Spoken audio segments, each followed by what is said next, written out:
Welcome to Are We the Only Ones? This is Kathy. Hi, I'm Ray. And today we are going to talk about so many things, actually. Oh my gosh, yeah. There's a lot to talk about. You start. You lead the way. I mean, should we start with Diddy? It's a great segue. Diddy to trials to Trump. Yeah, legal proceedings. Yeah. We have today the jury verdict for the Diddy trial. He did not get a guilty verdict. He's not guilty on racketeering, which would be the conspiracy to run a criminal operation to traffic. Which is so surprising because I feel like that one was like the most obvious. Like it was like flashing. Well, that would have been life in You know prison. what I mean? So he did not get. That's not guilty for that. Okay. He was found. I mean, I wasn't in the courtroom, so I don't know. Maybe Right. there was some compelling evidence. No, I mean, it's a shock to everybody. It's a shock to a lot of people. It's a shock to what's shocking to me is more that people are celebrating it. But that reminded me when I was in college. I was in junior college at De Anza College, which was like a very well-known college, like nationally in Silicon Valley. And I remember when he was not guilty for O.J. Simpson, the mass amount of people that ran out of the cafeteria building into the main area of the school, like we're talking like hundreds of people. That was a 40,000 person school, like junior college. It was a big school. Yeah. And so I'm not surprised. It just reminded me of that, like when people were cheering for the not guilty on that verdict. He's going to jail for 10 years, I think, is the sentence. Or I don't know if like did the sentencing already happen? If like usually you get the verdict and the sentencing is after. Yeah, that's. So I'm not. I feel like it's hearing. He's looking at 10 years right now is what the thing is going to settle at because of the fact that there's two charges that he was found guilty of, which was basically making Cassie be a prostitute. Yeah, and with the freak offs and everything. And then there was probably like a sexual assault. Something like that. I don't know the other one. Yeah. I can't remember. I mean, if all these allegations are true, Diddy's gonna love his 10 years in prison for sure. I'm just saying. I mean, right? Okay. He's gonna run that. I feel like I know. You know, he's gonna get in there. And legit. Like, you're all my bitch. I saw this reel about this guy who was in prison. He had been in prison for 3 years, and he was gay. And he's like, I'm gonna tell you honestly. My mom says I shouldn't say this, but I loved prison. And I was like, that's so interesting because I was like, you know what? If you think about it in a different way, you could see how certain people would thrive in that environment. I like it. The guy was like, I actually wanted to do the full. I could have gotten out earlier, but I wanted to stay in longer because he's like, keep me in. He was a good looking guy. He was like he had makeup on and he was a good looking person. He was a good looking guy. Yeah. And he was like, I got Jordans in there. I got drugs in there because I was always with like he said it was I don't want to say it because it's like sounds, but even though we've said like very vulgar things on this. Yeah. Stuff. So he's like, it's Dick Disneyland over there. I mean, he's like, if you're someone like me on the streets out here, like, you know, these guys out here, I mean, he's using a different word. But these guys out here, if they're out there, they're going to be with bad bitches, right? There's baddies out there. They're going to want those women. But in here, you know, he's like, he got me. He was just basically like, his throat game was on. I was like, oh my God, right? So it was, but it made me understand, that actually... Yes, that makes sense. So there is obviously a society that happens inside. Duh, of course there's going to be a society that occurs inside but prison. I mean, no matter what kind of community, there's a society that will form. Right. And did you some watch Oz? Yes, I did. But the whole show. Yeah, but I also have visited a friend that was in prison, and that was military prison. It was a lot different. Mm-hmm.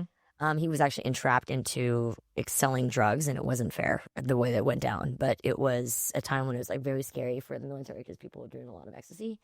So we ended up visiting our friend there, and it was Marine Corps. It was on Camp Pendleton, and it was very clean. I remember all of us coming in the first like opportunity we had, all of our friend group. And it was everybody that was there was like amazed because there were so many people that came with us to go visit because we loved this guy and he was a good dude. It was just a terrible situation. Because he really didn't want, I remember him saying, like, you guys, I feel like I'm being followed. And everybody's like, you're crazy. I'm like, if you think you're being followed, I pulled him aside. I was like, if you think you're being followed, I would just operate as if you're being followed because whatever you feel, I always trust my intuition. And this guy was like pursuing him for the probably Marine Corps police, whatever. Yeah. To like try to get him to find like ecstasy. He's like, no, I don't want to do it. He kept saying no, no, and he wouldn't leave him alone. He's just to get him off his back. He finally like did it, and then he ends up getting swatted with like MP, like the whole thing, the whole nine, everything happened. And I get word that it happened. And it was just the most horrifying, sad thing because it wasn't right. It wasn't right the way. It's not right. And also, it's not worth it. But it's military, so you're guilty until proven isn't in the military. It's a much different situation than that. Not innocent until proven guilty. No, not in the military. Not for so. It's a much harder threshold for something like that, and yeah. So that's why I have experience with like actually going to. It's not the same as like an actual prison, but you know, I've also met two people. Not like Oz. No. I recently hung out with Beyond a Casino Cruise. I actually just looked up their name in my thing, and I'm connected to him on Facebook. But there's a guy who I met who was the counselor in a prison for women's jail many years. He's retired now, but like we're talking like over. One of my coworkers was a corrections officer at a prison. That's what I'm talking about. Yeah, like we should talk to. But he was the counselor for the Manson. Some of the Manson girls. Oh. So there's something, I don't know. I don't want to just write people off that go to, I have a lot of empathy. I'm always trying to understand more about people and situations and, you know, but the thing about this is I do want people to, if you've done something bad, I want you to take responsibility for it if it's something very serious. Yeah. You know, I've had a situation in which I had to face somebody that committed a sexual assault, and it was hard. It was in the Marine Corps as well, and the military protected me, and I got my justice. It was a unanimous decision that he was definitely found guilty. He also admitted to it, but it was in, you know, I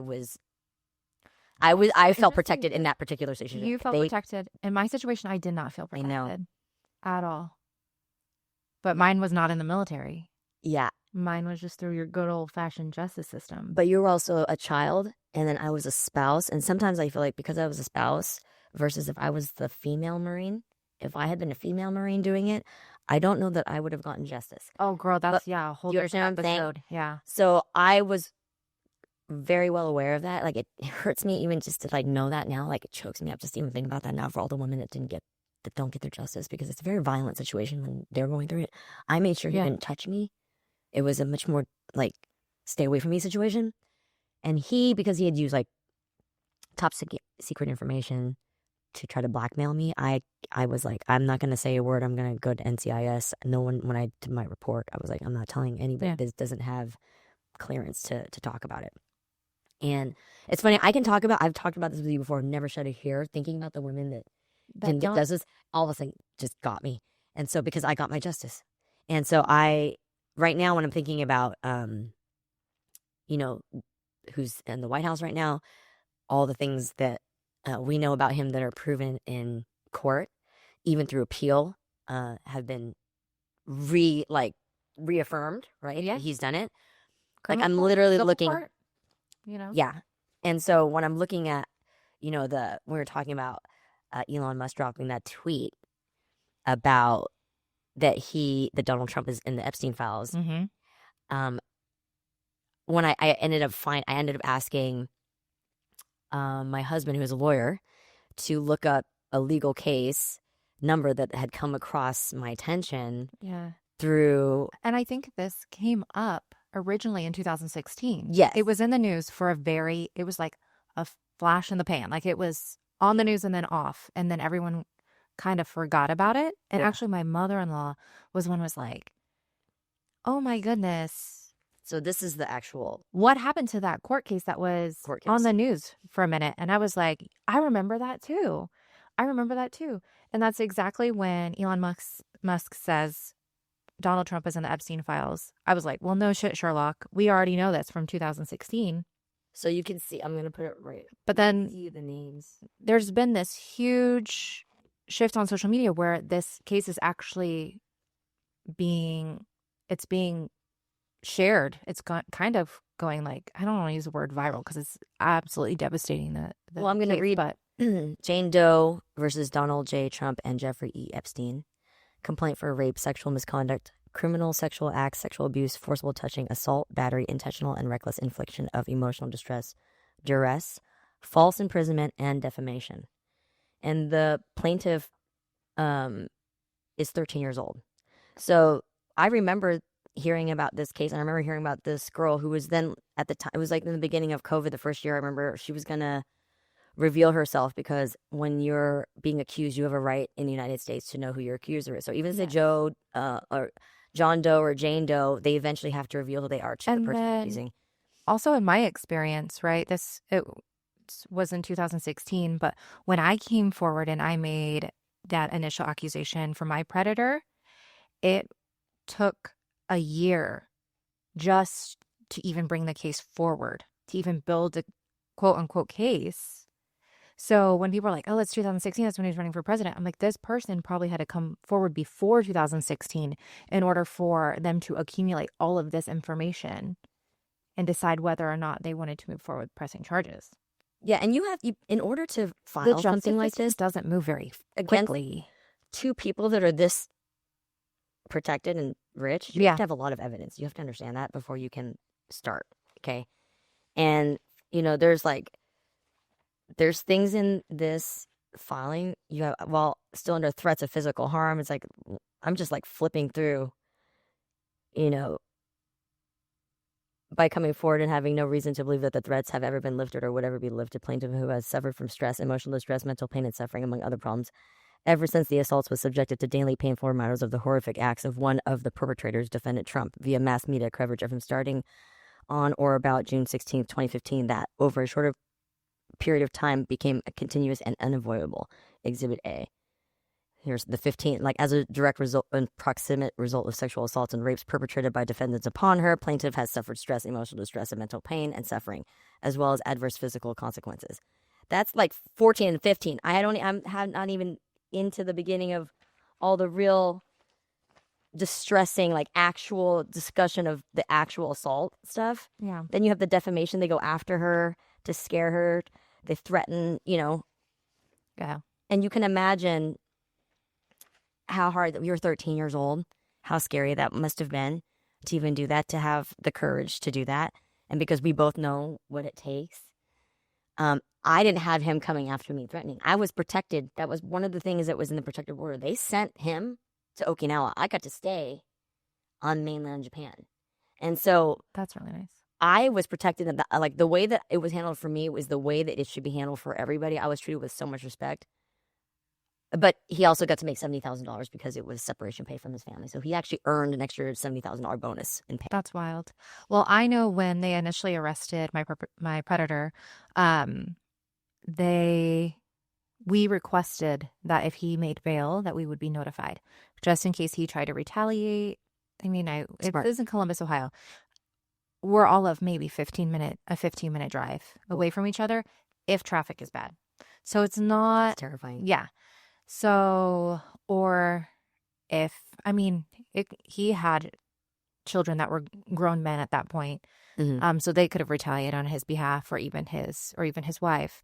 But when he did make bail, because I think she did something for their house in order to get the money to make bail, they never notified us. The only reason that we knew. Oh, no. Yeah. The only reason that we knew is because one of my best friends, who was also a victim, her family was secondhand friends with their family. Okay. So they kind of heard through the grapevine that he had made bail and was out. That's why men always protect men. Right? So that was scary. Because that's the only reason Because then it was yeah. Well, they also knew where we lived. That's exactly why I feel like you should be notified, because you're so close to each other. Why would for your safety? Exactly. So that's, to me, inherently means that everybody that knew that and was protecting should have had their computers checked, or should have had their, you know what I mean? Because I'm like, what are you doing that you would think that this is okay to protect this person unless you're adjacent, if not doing it? That's just because the horror, if you're not like that, if you're a good person, you know how we feel about that. We're just like, that is repulsive. We would never. So that's how I know, if you can hide that, I'm suspect of you. Right. And then I know coming forward, and this is just, just one guy who's just this measly man, but to come forward against somebody who's in the headlines like Trump and Epstein. Yeah. That, oh my goodness, I could not imagine the immense pressure that you would go in. This is proof, right? that, like, okay, he's in the files. Yeah, this is New York State court official case pulled from asking my attorney husband, was the head of the military and affairs committee for the New York City Bar Association for 3 years on top of all the other stuff he's done. So, like, this is a real case, guys, and you don't need, like, that tweet. He was right. So now what? Yeah. Now what? Do we just look the other way? No.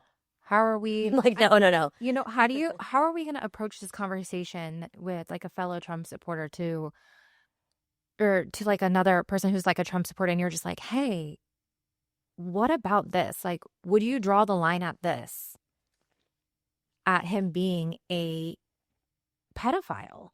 I mean, she's 13. Exactly. She's 13. I'm really like, here's the Part 11. Immediately following this rape, defendant Trump threatened plaintiff that were she ever to reveal any of the details of the sexual and physical abuse of her by defendant Trump, plaintiff and her family would be physically harmed if not killed. And then exhibits A and B that, I don't have the exhibits on me, but they're referring to that. Number 12, defendant Epstein had sexual contact with plaintiff at 2 of the parties. The second sexual encounter with defendant Epstein took place after plaintiff had been raped by defendant Trump. Defendant Epstein forced himself upon plaintiff and proceeded to rape her anally and vaginally despite her loud pleas to stop. Defendant Epstein then attempted to strike plaintiff about the head with his closed fist while he angrily screamed at plaintiff that he, defendant Epstein, rather than defendant Trump, should have been the one who took plaintiff's virginity before plaintiff finally managed to break away from defendant Epstein. Exhibits A and B. So I just want you guys to understand that this is a real court case. I'm reading it from the actual, my husband printed it out. I want to know what the exhibits are. I want to know if it's like photographic evidence or if it's a rape kit or. Well, she's also has to do there's probably like a signed sworn statement, like a deposition sworn statement. They have to record her, probably something like it's usually that's how it's done. So, and then there'll be, evidence would be hard because she was 13. They probably have all the, what I mean? Like, I don't know if like she was able to, if she's 13, how did that at the time, like I didn't need to have evidence. Everything I said was verified to be true. So they didn't, there was no exhibits for me as far as I know, other than when they actually raided his house and found that he had stuff that proved that he had information he was not supposed to be keeping in his house because this stuff is top secret. So like that verified that he had, but I didn't need to have any evidence. I just told them what happened, and I was credible enough that did they probably go around? Yes. Did they go around the base and start interviewing people to see if I had done anything untowardly with anybody? Yes, they did do that. Did they check my record? Luckily, I had a clean record. Like I mean, they have to do that to prepare for. Right, and I was prepared because I'm a very upstanding citizen. So like you got like that. Like you don't have anything on me. So that's like I haven't done anything. Yeah, so for that, like during that time especially, because we were so like trying to be, we were overseas. We were trying to represent our country the best we could. It was a safe place. It's actually safer than here. Kids can walk around when they're 3 years old and not get kidnapped, not get, very low chance of anything bad happening to them. Americans were afraid to come back with their kids because they knew it was safer in Japan. Like that's how much it was. But that's the truth. And that was 2008 I came back. And it's Japan. only gotten worse here. And then I came to New York. So can you imagine? Then I had to fight off a kidnapper in New York on the West 4 subway platform when I had my oldest in a stroller. And you're like, damn, I miss Japan. Definitely. That was the first thing I thought of. And I told my husband, we have to get a car. And the next day we got a car. And I'm just privileged enough to have been in that situation where we could have done that. Like that was the move and we were able to do that. Yeah. Get a parking space inside our building, had the garage door open. It was not a normal New York existence. We had a very good setup. But yeah, I fought off a kidnapper. I had a burglar come in my house. And I luckily didn't have to make eye contact with them. Even that I was lucky. I left and went to see my neighbor. So the guy left. And I've had a con man come into my life in New York. But like New York turned me into steel like that. But I know, like, if in New York people hate this man with how much crime they see every day and how much, like, this man, he's got to be. They're so bad. Like, they wouldn't vote for him in New York. We never voted for him. That he didn't get our. Normally, that's the big news. If like your home state that you are most well known for doesn't vote for you, that's an indicator you're a horrible person. So normally that is usually how it falls. Or for whatever reason, I really do believe it's The Apprentice. I mean, I was a fan back in the day, so I get it. I understand how that was perceived the way it was, but also after being on a reality show and recognizing, you're fired. Yeah, like it's sorry, just like, but how important media is. Now I understand why these billionaires are buying newspapers, and now I understand the whole like why is monopoly, the laws about monopolies, why are they not kicking into the United States? When that was one of the most... Because they're buying our politicians. So why would they create that legislation to protect us when they can just line their pockets? At least that's how I feel a little. No, you know what? That's verified in the Titanic submersible. That one. What was that? What was the name of that? The Ocean. Ocean. I watched that documentary on Netflix, and he literally says, "I can buy a politician." And I was so... the way they're talking back about how he would threaten all of them and how he was able to go after them. His engineers that were really like the good guys trying to make sure everything was safe because they're like, this is not safe. And, I worked in traffic engineering, so I understand engineers are great. They have, the ones I was working with, no ego. It was one of those fields for me where it felt like everybody was so smart, so there was no ego because everybody knew they were smart. Mm-hmm. And so everybody's just altruistic in doing stuff, at least in the office I was in. Right. And so in the firm I was in. So like, I look at engineering, and I also have an uncle that's Iranian that's an engineer. And he's in like civil engineering. And so for me, I've only had good experience with that field of people. But real estate people, I understand, real estate is not... my dad was a real estate broker and then he became a contractor in Silicon Valley. So I sort of understand how difficult real estate can be sometimes, where you sign these things, it's all in writing, but then think about... so in the real estate world, there is this... sometimes getting one over on another is part of that industry. Mm-hmm. And that's why I think, because that's what he did as a business, is that's like a normal thing that, when the way he does business, where he runs up a bill and then he doesn't pay it and then he negotiates it down. That is kind of how, like, there's a certain style of business people where that type of behavior is considered like normal or acceptable. And maybe even like accepted.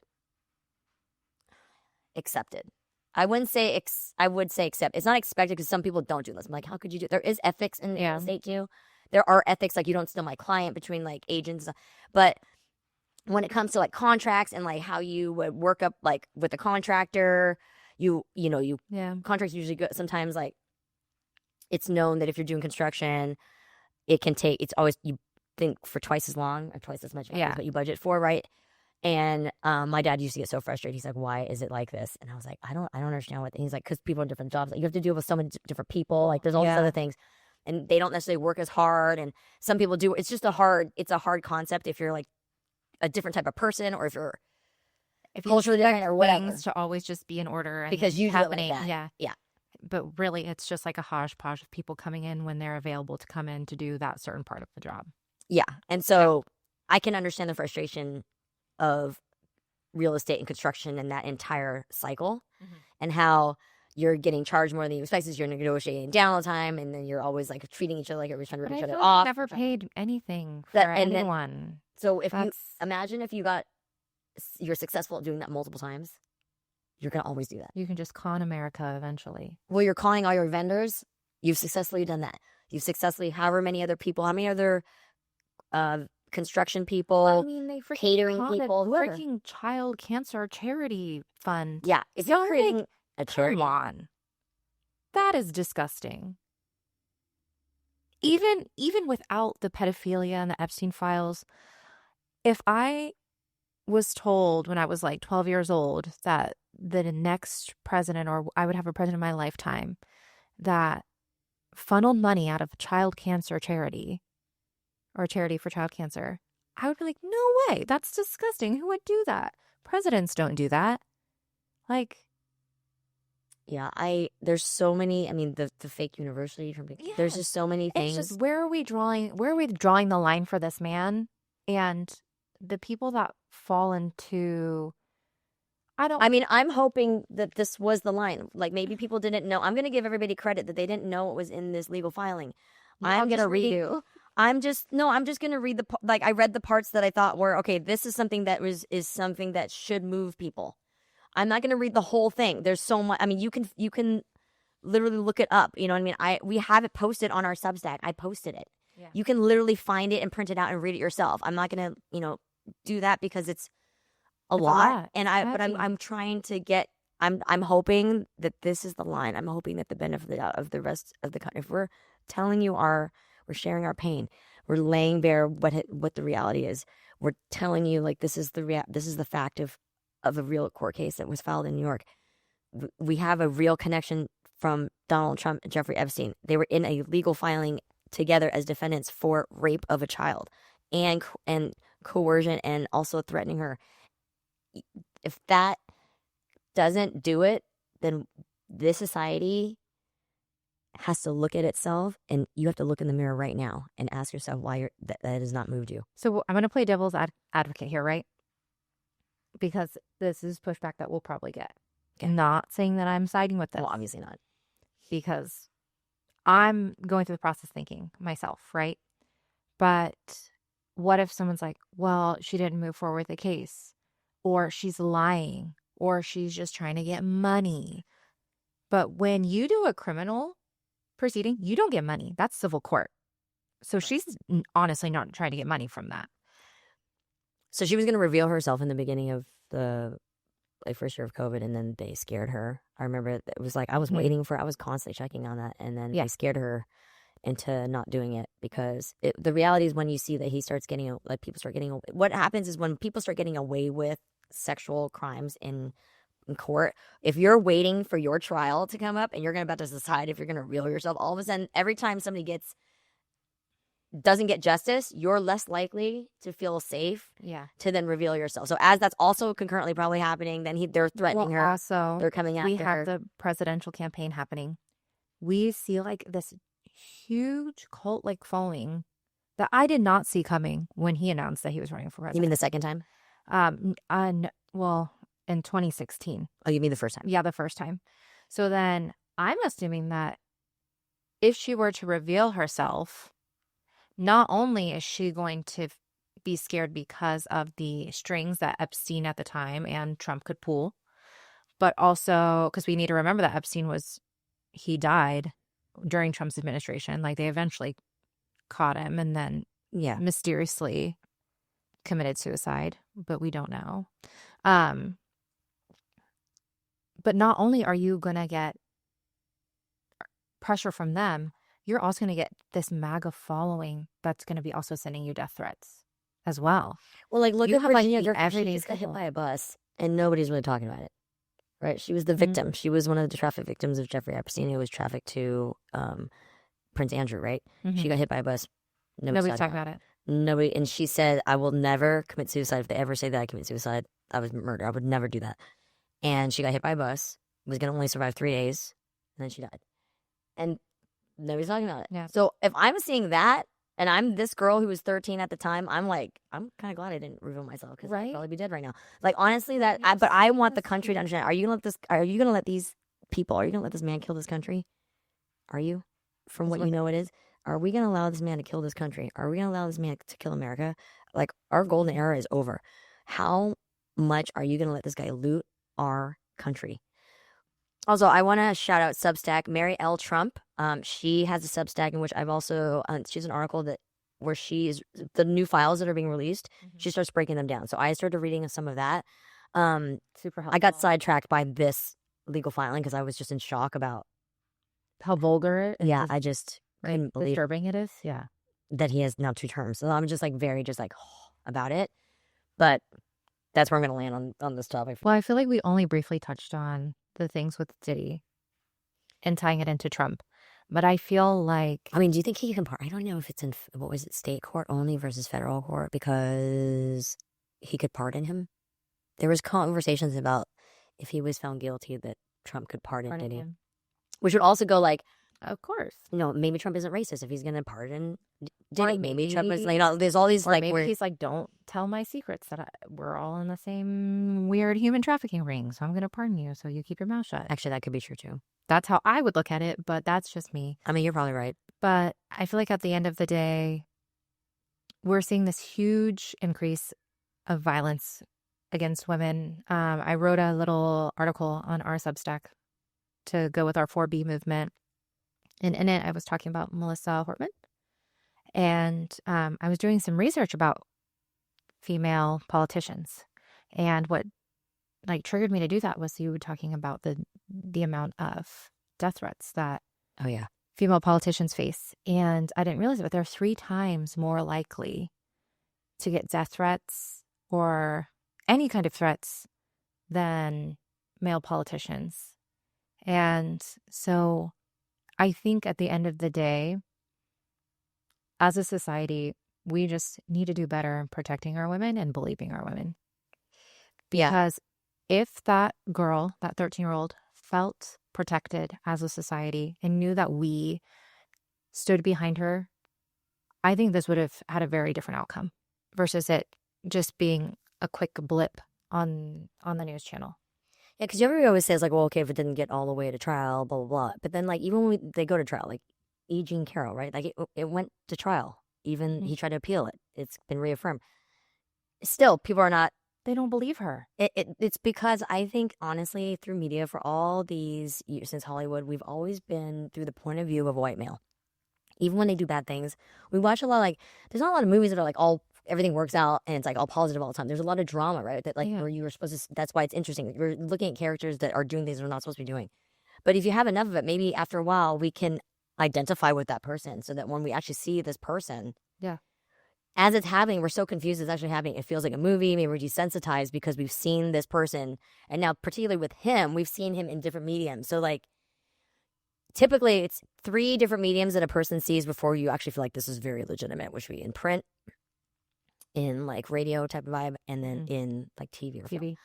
So he has hit all 3 of those things. It is in our nature, in our brain, to be like, he is very, very someone we can at least say, like, well, he wouldn't have made it this far if he wasn't something. I mean, whatever you want to fill in. That is true. When we were having that conversation, my mom was like, he's such a good businessman. Like, we can't fault him for that. I'm like, if he's such a good businessman, why did he file for bankruptcy 6 times? Like, how do you fuck up a casino? Like, they literally have the saying, a house always wins, for a fucking reason. You can't be a good businessman and have that happen, you know? Like, so she's kind of bought into that. And I'm like, maybe he's a good con man. Look, and he's like really good at getting you to think that. But I think he leverages his businesses for big loans, and then he buys stuff and he lives this big life, and then he just keeps using that to just extend credit. I think he just lives a life of credit. That's what I think he does. So that it looks good. So that you see he's in a big... Looks good on the surface, right? Yeah, and so if he can write it off and then he uses tax write-offs, I believe his tax returns always show that he has a major loss. I don't think he's ever had a profit. Usually after, I want to say, like 7 years of loss, you have to close your LLC or corporation down, and because it's considered like not a real business. I don't know what's going on. Maybe he has so many different ones, or he can funnel it off to the charities and write. However he uses that tax code. Yeah. Well, not in New York anymore. Right. But however he did it in the past, that he rose to the level until they finally really researched it and were like, wait, how the heck? Which is why he didn't put in his tax returns, right? Like there's a reason most of the time you'd want if you're successful, you would love to show your tax returns. If you're successful. But of course, if you have a loss for everything and you show a loss for all the things, like there's a lot of creative ways that you can make money when you're leveraging buildings. Like, there's something different about real estate where you can, because it's an asset that's tangible, you can leverage it, especially in New York City. There's just a lot of even when we were there's like tax abatements that we were able to take advantage of that were interesting. I was like, wow, if all of these units actually had to pay their taxes, imagine how much more money you could put into the public schools. Yeah, I was just like, the community. Because every other city, you only have, like, usually it's a house lot, right? Mm-hmm. There's not that many. I mean, there's apartments and all, but we're talking like the entire state of New York is an apartment structure, right? So technically, every single one is being taxed. If you think so, you're getting a lot. They would be potentially getting a lot of tax. But what happens is if you build a building, and you have a certain relationship, possibly, I would imagine, there's tax abatements that they sometimes allow. I think they ended that, but our building was one of the tax abatement buildings where we would only have to pay, like, it was like $37 in tax every 4 months or something for our place, which is That's a steal. Yeah. $37. We were also double covered with like some kind of military thing, but we took the tax abatement that came with the yield. It was for the unit, and it was like, I don't remember how many years. I want to say 17, because we were there for 12 and 12 and a half. I remember thinking, I think it's like they have 7 years left or something. So maybe it's 18-year abatement, something like that. 20 years, something like that. Because then it was like, then you're motivated to sell it before the abatement runs out, because now your taxes will become, I think it would have been like $1,300 or $2,300. I can't remember. I remember getting a bill once and paying it, and then realizing we didn't have to pay it, and then going, oh, that's what a tax bill would have been if we were ahead. We're like, oh, that's a lot. So really? Shit. Yeah. So then I realized, if we had to pay that amount of tax, and every building in here or every unit in here had to pay that, that would have been money going to this public school that's right here around the corner. And so it made me understand how interesting New York City has this, because they're so, no wonder they're so rich. They're not paying tax, because you would just keep moving to buildings with tax abatements, right? And so you would avoid it, and you would be in the know. Yeah, and then real estate in New York is very consistent. Even when it's bad, it's still pretty good. It'll hold, and then it'll go up. It'll go up. It'll go up. So, I understand, because I understand real estate enough, and I understand how New York real estate works enough. I can see how he made his money. I can see why he negotiates the way he does. I can understand that if you give in to the way he negotiates, why he would keep negotiating like that, and if you give in to him when he threatens you, why he would keep threatening people. And why he goes after the weak, because the weak are easiest. He doesn't go after people that are strong. Why do you think he's going after people at Home Depot that are going to work? Stephen Miller was like, oh, I know from my life in Santa Monica that people go to Home Depot that are undocumented to try to get work. What? So let's go to Home Depot. Low-hanging fruit. Very easy. Mm-hmm. Literally taking candy from a baby. You're taking children from their parents because they can't fight back. This is cowardice on the highest level. Using military people to do this stuff is like beneath everything we stand for. Oh, and I do want to say, I saw something that you can request to do your immigration hearing via Zoom now. That's new. Which, thank goodness. Right, because I did want to mention that, and I wish I was able to translate this into all the different languages, and maybe there can be somebody can do that in a post. But I think that's really important, because ICE is also scooping people up who are doing it the quote unquote legal way and going to their immigration hearings, which that's not supposed to be the case. It's supposed to be the criminals. But I just want everybody to know that is an option. You can request to do a Zoom hearing. Yeah, and also Bishop Pope Leo. Pope Leo has sent a Bishop Pham, Vietnamese bishop. Yes. So it's so complicated being Vietnamese. You have people fighting for Trump that are like holding it up, and then you have people that are like, it's so hard being Vietnamese. Oh my God, it's like, seriously, it's just like an internal struggle all the time for me. And so he's going and successfully scaring off ICE agents at these immigration hearings when now the Catholic Church priests are showing up. Makes me want to go to church, Catholic Church again, because I obviously want to. I'm very obviously I'm hardline on pedophilia, so that's why I stopped going to church. That's also why I'm reading this legal filing. I was active in trying to bring human trafficking awareness, specifically for children, to rescue children, for many years as a fashion designer. I'm at a loss. I don't know where else I can take it. I don't know where America's going to do this. I just hope it's going to be soon. There's just a lot of evidence. We've got the evidence for you. It ties Epstein and Trump together. You don't need any more tweets from Elon Musk. You don't need any more. We have the tie. I mean, if he was innocent, the files would have been out. The files would have been out. If he wasn't in them, he'd have been like, look, I'm not in them. You can shut up. At the very least, you know he's a rapist of E. Jean Carroll. Like, at the very least, you know that reaffirmed. So I just want to, if I have to package it all together, because, when I first brought it up, some people were like, what's from 2016? I'm like, that's not the point. The point is that there's now a direct connection that we have in a legal filing in New York, that that our standard American legal system even file that we're very difficult. He will never admit when he's wrong. Well, that's what you do when you're guilty. You're not supposed to admit when you're wrong, but it's the way you don't admit that you're wrong that lets me know if you're guilty or not. There's a way. Central Park 5, and he took out that whole front page persecuting these young men, and they all have been proved innocent with the DNA evidence. And he's doubled down. And he's doubled down. And I'm like, you just say oh shit, that was before I knew this. I'm so sorry. I can't believe I caused all that, all those problems for those young men. Yeah. I'm glad that their names have been cleared. Literally, that's what a good person would do. But see, this is the thing. Ultimately, all the roads point to he's not a good person. All the roads point to he's looting the government. He's creating businesses as the president that he's not supposed to be. He's making a phone that's going to be gold plated. That's like a Trump phone. There's something else he's about to start into Mar-a-Lago, because when he goes golfing, that's where he goes. Yeah, and they have to pay for that stay and everything. As the government, it goes into his bank. And so, by comparison, I want to remind everyone when Governor Schwarzenegger was running for governor, Maria Shriver, who was his wife, who was like a Today Show journalist, had to leave her job because that seemed like it was a conflict of interest. Because just seeing her on there would be like sort of giving him extra sort of campaign marketing for free, just the association. So she had to give up her career, her job, everything for that. If that is not the polar example of how it used to be and how Trump is now able to sell things, which is absolutely insane, unheard of. This is the only person that's ever like peddled stuff that is so low brow for the job. It is so beneath the class level of the office of the presidency. They have alligator Alcatraz merch they're selling right now. That is a concentration camp veiled as a detention center. If you can build that facility in 72 hours, why can you not get hurricane victims their assistance, sir? I would like to know that. Right. All right. So until next time. Yeah. Are we going to sign off with it? Or are we the only ones? Because I hope not. I hope we're not the only ones that are worried about this. Yeah. Are going to be. That would be absolutely devastating. Yeah, go ahead. Ask the question.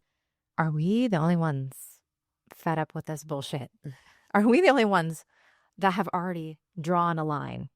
Are we the only ones that care about this legal filing? Yeah, are we the only ones? Seriously, are we the only ones that care about this 13-year-old filing? Yeah. Until next time, you can follow us on Instagram, YouTube at Are We the Only Ones Pod, TikTok at Are We the Only Ones Podcast.